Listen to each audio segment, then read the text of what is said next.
오늘의 본문이 속한 로마서 16장은 로마서 서신서의 가장 마지막 인사에 해당하는 부분입니다.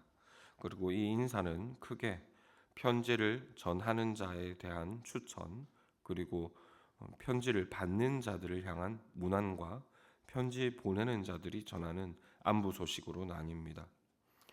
여기에서 편지를 받는 자들을 향한 문안, 그리고 편지를 보내는 자들이 안부를 전하는 소식은 쉽게 말하면 너희는 잘 지내냐고 묻는 것과 그리고 우리는 잘 지내고 있다라고 전하는 부분으로 나뉜다는 것입니다. 그리고 오늘의 본문은 이 중에서도 편지를 전하고 있는 자에 대한 추천, 그리고 너희는 잘 지내고 있는가 안부를 묻는 부분에 해당합니다. 먼저 1절로 2절 말씀에서 바울은 이 편지를 전달하고 있는 베베를 로마 교회에게 추천하고 있습니다. 여기에서 베베를 추천하는 이유는 당시 사도들의 이름을 팔아서 교회를 이용해 먹으려는 사기꾼들이 종종 있었기 때문인데요.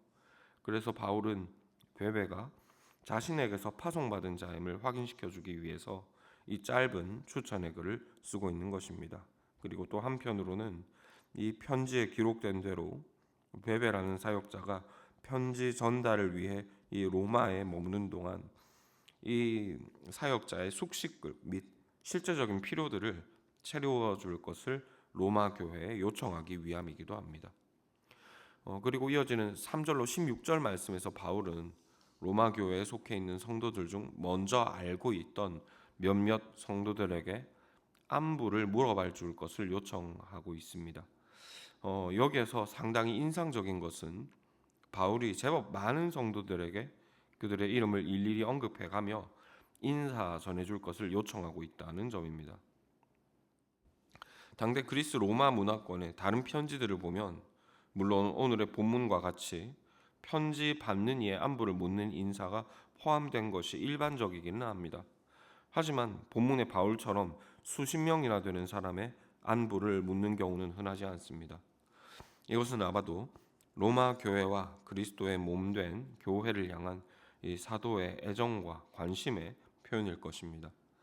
그리고 이 같은 바울의 각별한 관심 덕분에 우리는 부분적으로나마 이 로마 교회의 당시 구성원들이 어떠했는지에 대하여 추측해 볼 수가 있습니다. 우선 본문에 등장하는 이름들 중에 우리가 주목해 볼 만한 점은 여성 봉사자들이 많았다는 점입니다.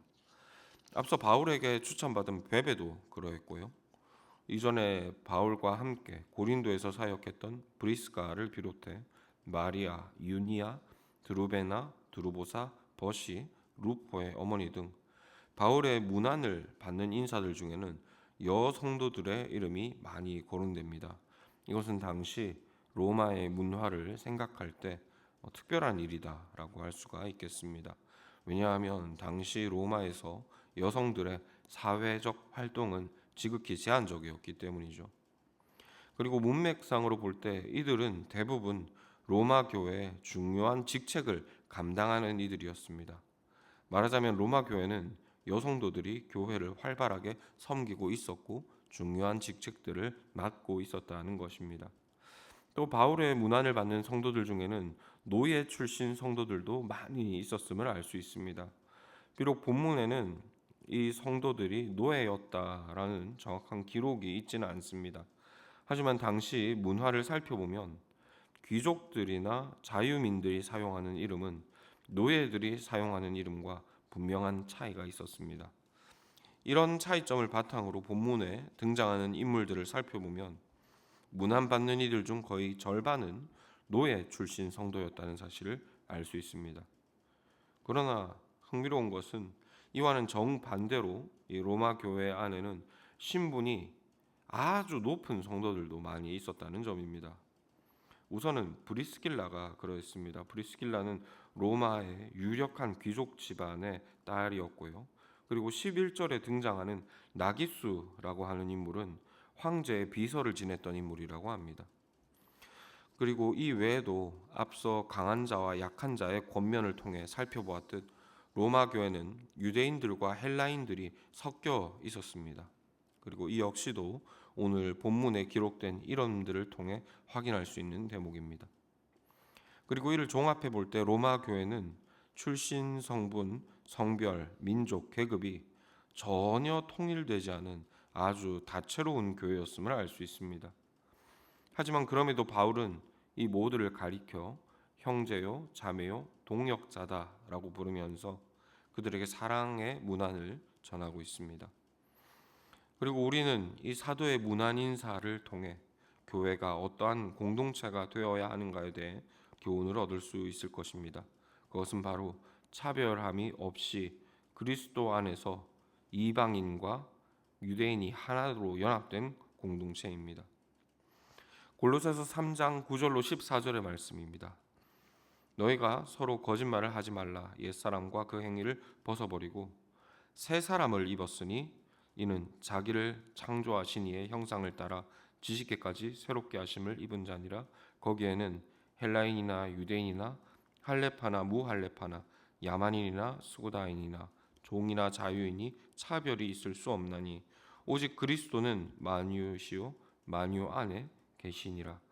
그러므로 너희는 하나님이 택하사 거룩하고 사랑받는 자처럼 긍휼과 자비와 겸손과 온유와 오래 참음에 옷을 입고 누가 누구에게 불만이 있거든 서로 용납하며 피차 용서하되 주께서 너희를 용서하신 것 같이 너희도 그리하고 이 모든 것 위에 사랑을 더하라. 이는 온전하게 매는 띠니라.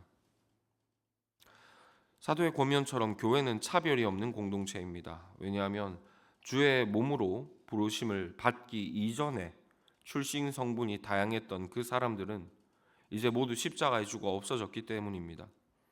그리스도 안에는 오직 그리스도의 생명으로 그리스도 안에서 부활한 새 사람들밖에 없습니다. 교회에 속한 모든 성도는 예외 없이 출신, 성분, 민족, 계급이 모두 그리스도로 통일된 것입니다. 그러므로 우리는 사도의 권면을 따라 사랑으로 우리를 하나로 띠띠우고 우리가 그리스도 안에서 한 몸이 되었음을 우리의 삶과 행동들을 통해 증거해야 할 것입니다. 이것을 오늘의 말씀으로 간단하게 요약해 보자면 형제들을 차별하지 말아야 하겠다는 것입니다. 우리는 그리스도 안에서 모두가 거듭난 새 피조물입니다.